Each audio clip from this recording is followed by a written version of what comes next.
Good day everyone. Now we will discuss the Rule 112, which is the preliminary investigation. Section 1, Preliminary Investigation. Unit 1. Preliminary investigation is an inquiry or proceeding to determine whether there is a sufficient ground to engender a well-founded belief that a crime has been committed and the respondent is probably guilty thereof and should be held for the trial.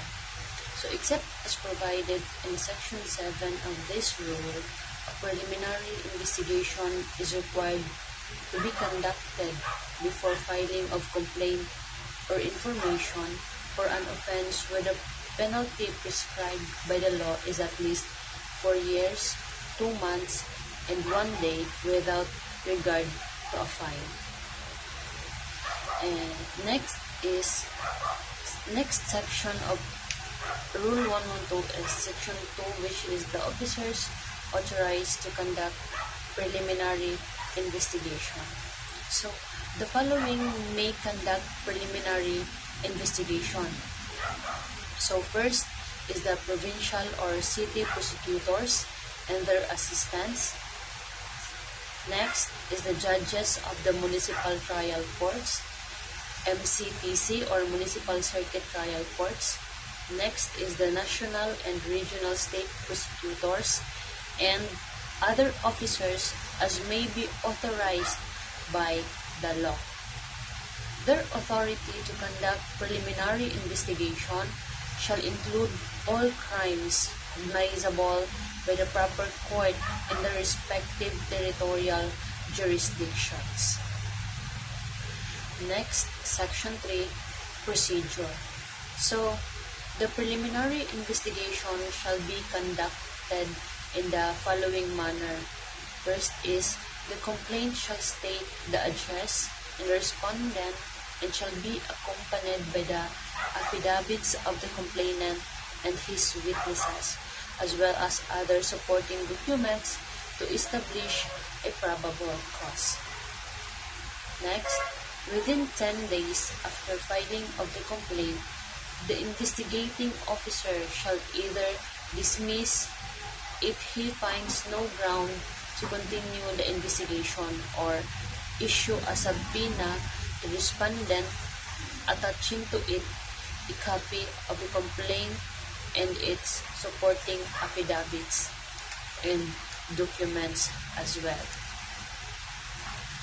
Next is within 10 days from the receipt of the subpoena with a complaint and supporting affidavits and documents, the respondent shall also submit his counter affidavit and that of his witnesses and other supporting documents relied upon for his defense, and the counter affidavits shall be subscribed and sworn to and certified as provided in paragraph A of this section with copies thereof furnished by him to the complainant.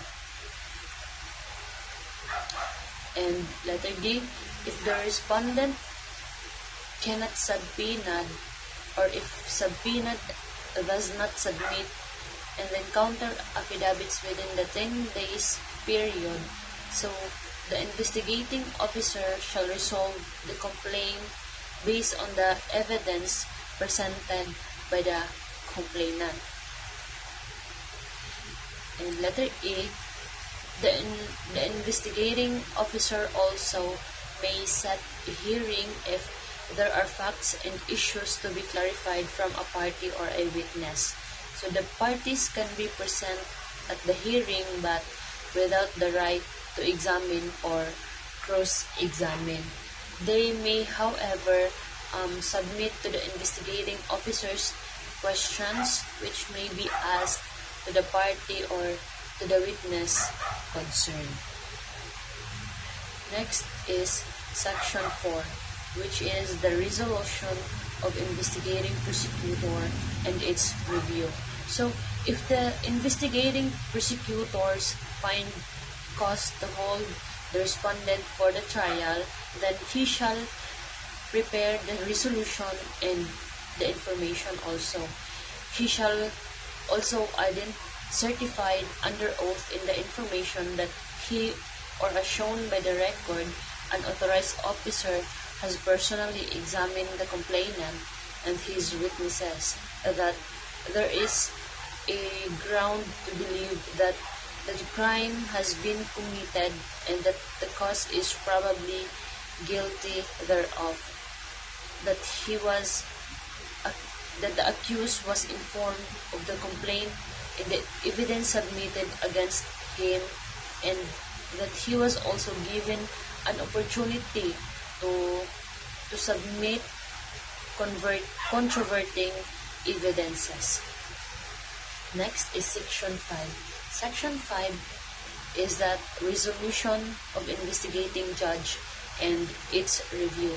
So within 10 days after the preliminary investigation, the investigating judge shall transmit the resolution of the case to the provincial or to the city prosecutor or to the ombudsman or his deputy in cases of offenses cognizable by the Sandigan Bayan in the exercises of its original jurisdiction for an appropriate action. So, the resolution shall state the findings of the facts and the law supporting his action together with the record of the case, which shall include A. The warrant, if the arrest by virtue of a warrant, and letter B. The affidavits, counter-affidavits, and supporting evidences of the parties. Letter C. The undertaking or bail of the accused and the order of his release. And letter D.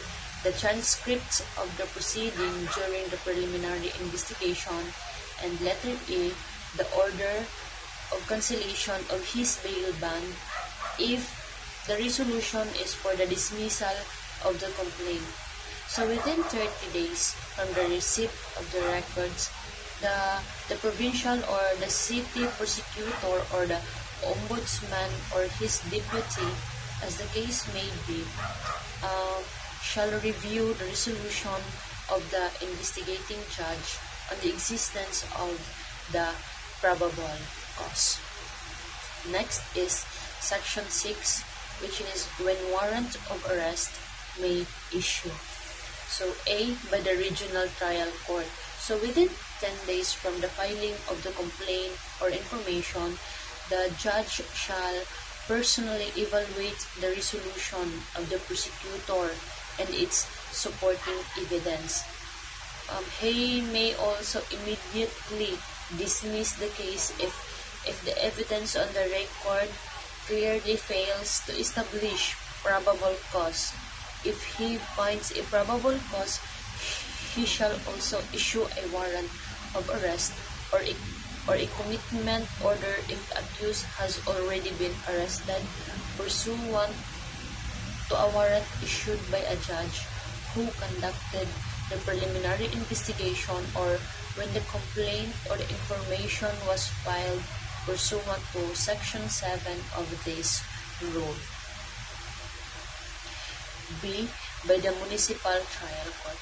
So, when required pursuant to second paragraph of Section 1 of this rule, so the preliminary investigation of cases failing under the original jurisdiction of the Metropolitan Trial Court or the MTC, MTCC or Municipal Trial Court in cities, MTC or MCTC, Municipal Trial Court or Municipal Circuit Trial Court, may be conducted by either the judge or the prosecutor.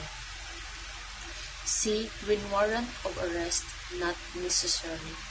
So a warrant of arrest shall not issue if the accused is already under the detention pursuant to a warrant issued by the municipal trial court in accordance with the paragraph letter B of his section, or if the complaint or information was filed pursuant to Section 7 of this rule or is for an offense penalized by fine only.